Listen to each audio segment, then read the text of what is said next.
Dündar Bey ettiği ihanette boğuldu. Eceli benim elimden olmuştur. Baba! Yeter!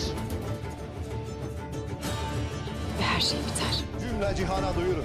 Dündar Bey'in ölümü benim elimden oldu. السلام عليكم ورحمة الله تعالى وبركاته.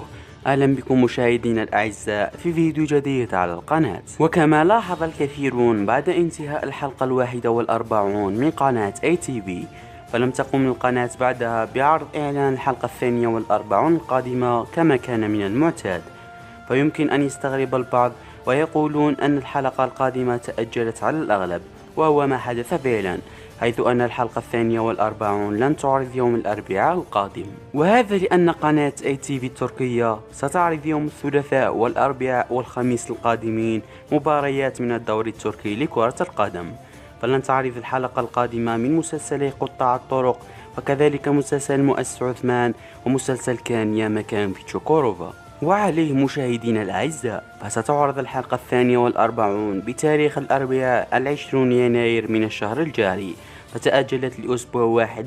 أما إعلانها الأول فمن المحتمل أن يعرض بشكل مفاجئ خلال هذا الأسبوع، والإعلان الثاني في الأسبوع الموالي. فليصلكم قبل الجميع لا تنسوا تسجيل إعجابكم بالمقطع والاشتراك في القناة. والسلام عليكم ورحمة الله تعالى وبركاته.